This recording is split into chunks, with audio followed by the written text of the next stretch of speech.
You do not change the provision of law, Mr. Secretary. You may be disbarred from doing this. Mr. Secretary, a couple of days ago, in the last hearing when you were here, we somehow settled the issue that restitution is not a requisite for an applicant to the WPP. Is that correct? It's not in the law. But sa akin ko kasi, hindi lang po batas na nagdidictate dito. It's also what is morally right, what is expected of us. Yan po kasi, kahit hindi nilagay sa batas, mga given po yan sa ating lipunan. What do you mean by that, Mr. Secretary? Kasi wala nga sa batas yung ano. Wala nga sa batas. Yung requirements for admission to the witness protection. Ang restitution is not part of it.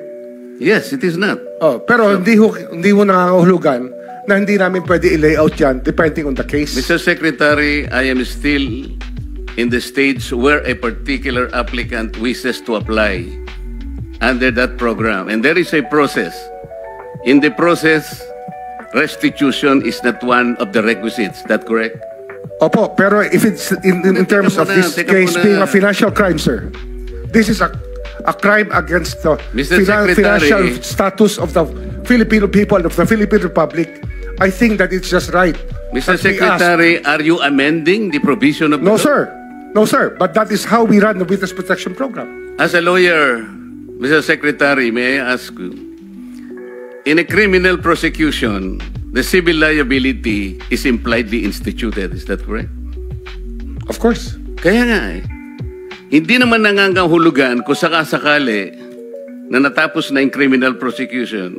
Kapag ka nakita na mayroong criminal liability yung tao, because it is impliedly implied, doon lang magkakaroon ng restitution. It will come after. Paano mo sasabihin na magre-restitute ang isang tao? Meron na bang findings kung magkano i-restitute on how it can be restituted? Nag-a-apply pa lang eh. Huwag po ninyong babaguhin ang requisite ng batas, Mr. Secretary. I thought nung dumating ka dito, nagkaintindihan na tayo eh. Kaya nabablar ang proceedings natin eh. Kaya nga kinote ni, siguro, ang chairman kanina gusto kong ituloy ito, sinabi niya, nagpa-interview siya, na goodwill and sincerity should be done para itest. Pwede ba yung ganito? I respect your opinion, sir. But it is not my opinion, it is in the law, Mr. Secretary. Yes, sir. Yes, sir. But I am operating... The arbiter sir, is the law. Sir? May I speak, sir? Yes, you are. I'm operating from the vantage point of the reason behind the law, sir. What is the reason behind the law? So that we can get justice, and justice can only be attained if there is restitution. So that is the principle behind all of these things that we are talking about now. Mr. Secretary, restitution will come after. It cannot be. Sir, it can come before or after, sir. It can come before. You cite the law that it come before. Wala nga po sa batas eh. Huwag po ninyong babaguhin ang batas, Mr. Secretary. We are operating on a unique set of facts, and we are. All of these matters are being evaluated because the gravity of this financial crime cannot be underestimated, and that the more assets that we're able to preserve at the outset, the better for our country, sir. Mr. Secretary, I'm very sorry for such a reasoning like that. Alam mo, nakikinig I'm very sorry, sir. Bansa. Also, sir, I'm very sorry too if you do not agree with me. But I respect your opinion, sir, and we will carry out our job as we deem fit, as we see. Mr. Chair, I said I am not expressing an opinion here. I am articulating the provision of law. You do not change the provision of law, Mr. Secretary. You may be disbarred from doing this. Then, it's your opinion, sir. It's your option, sir.